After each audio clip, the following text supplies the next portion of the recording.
ਵਾਹਿਗੁਰੂ ਜੀ ਕਾ ਖਾਲਸਾ ਵਾਹਿਗੁਰੂ ਜੀ ਕੀ ਫਤਿਹ। अस्सलाम वालेकुम।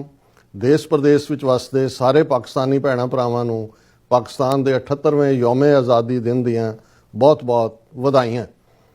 ਪਾਕਿਸਤਾਨ ਦੀ ਆਜ਼ਾਦੀ, ਪਾਕਿਸਤਾਨ ਦੀ ਹੋਂਦ, ਇਸ ਵਿੱਚ ਸਭ ਤੋਂ ਵੱਡਾ ਰੋਲ ਕਾਇਦੇ ਆਜ਼ਮ ਮੁਹੰਮਦ ਅਲੀ ਜਿਨਾਹ ਦੀ ਵਿਜ਼ਨ, ਇੰਟੈਗ੍ਰਿਟੀ ਔਰ ਉਹਨਾਂ ਦੀ ਵਿਉਂਤਬੰਦੀ ਦੀ ਹੈ।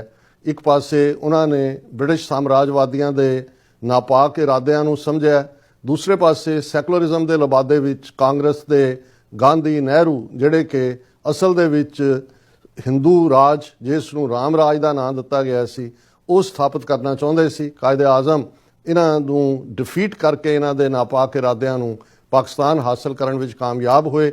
ਇਸ ਦੇ ਉਲਟ ਉਸ ਵੇਲੇ ਦੀ ਸਿੱਖ ਲੀਡਰਸ਼ਿਪ ਜਿਹੜੀ ਕਿ ਕਾਂਗਰਸ ਦੇ ਝਾਂਸੇ ਵਿੱਚ ਆਈ ਔਰ ਉਸ ਦਾ ਜੋ ਫਿਰ ਅਸਰ ਅਸੀਂ 78 ਸਾਲ ਦੀ ਇਸ ਗੁਲਾਮੀ 'ਚ ਜਿਹੜਾ ਕਿ ਸਿੱਖ ਕੌਮ ਭਾਰਤ ਦੇ ਨਕਸ਼ੇ ਵਿੱਚ ਕੈਦ ਹੈ, ਅਸੀਂ ਦੇਖ ਰਹੇ ਹਾਂ।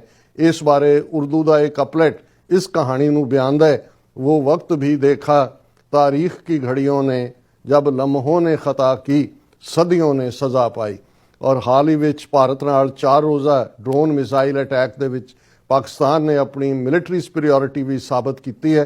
एक खूबसूरत मुल्क तोहफा है और जे सचमुच पाकिस्तान दे अंदर और भारत दे नक्शे की कैद 20 करोड़ मुसलमानों का हशर इस नूं कंपेयर किया जाए तो फिर तुहानूं सारे भैणां भरावां नूं ये समझ होएगी कि आज़ादी ते गुलामी दे विच की फ़र्क हुंदा है।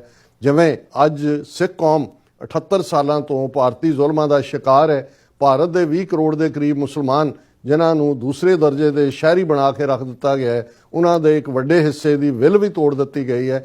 सो असीं जिथे पाकिस्तान के भैणां भरावां नूं मुबारकबाद दिंदे हैं, उत्थे असीं उन्हां दी खुशहाली, उन्हां दी स्ट्रेंथ की कामना भी करते हैं, क्योंकि पिछले लगभग 41 सालों तो सिख कौम ने भी जून 84 के घल्लूघारे तो बाद भारत तो मुकम्मल आज़ादी लई खालिस्तान बनाने का संकल्प किया होया है, जिस दे लई 1.5 लाख तो ज़्यादा सिंह सिंघणियां ने शहीदी जाम पीते ने। असीं आस करते हैं कि पाकिस्तान की हुकूमत, पाकिस्तान के लोग जिहड़े सिखां नूं प्यार करते हैं, वो साडे खालिस्तान के संघर्ष दे विच भी बराबर जिहड़ा साडे मददगार होण, ताकि जिथे खालिस्तान की आज़ादी, कश्मीर की आज़ादी नाल जुड़ी हुई है। और अक्सर एक कोट जिहड़ी कि दोहराई जाती है कि road from Lahore to Srinagar goes via Amritsar. Jammu Kashmir की आज़ादी भी खालिस्तान की आज़ादी के नाल जुड़ी हुई है। तो जिथे असीं इस 78वें यौमे आज़ादी के मौके पर पाकिस्तान के लोगों को शुभकामनावां दिंदे हैं, उत्थे असीं ये आस भी करते हैं कि ये दोवां कौमां की दोस्ती जिहड़ी रूहानी बुनियाद के उत्ते टिकी हुई है, जिस प्रथाए अलामा इकबाल ने जो गुरु नानक पातशाह नूं ट्रिब्यूट दित्ती सी, नानक नज़म जिहड़ी कि बांगे दरा दे विच है, उहदे च उन्होंने फरमाया सी कि फिर उठी आखिर सदा तौहीद की पंजाब से, हिंद को एक मर्द कामिल ने जगाया ख्वाब से। और 9 नवंबर 2019 ਨੂੰ ही करतारपुर साहब का कॉरीडोर खोल के पाकिस्तान की हुकूमत ने सिख कौम वाल जिहड़ा एक होर प्यार भरिया दोस्ती का हथ वधाया सी।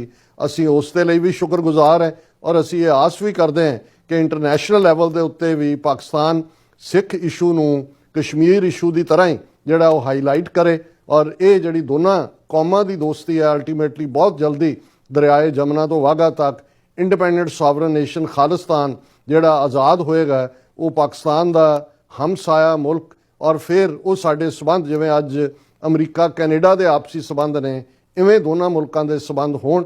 सो असीं एक बार फिर अपने सारे पाकिस्तानी भैणां भरावां नूं यौमे आज़ादी के इस मुबारक दिन के उत्ते बहुत बहुत वधाइयां दिंदे हैं। पाकिस्तान जिंदाबाद, खालिस्तान जिंदाबाद। वाहिगुरू जी का खालसा, वाहिगुरू जी की फतेह।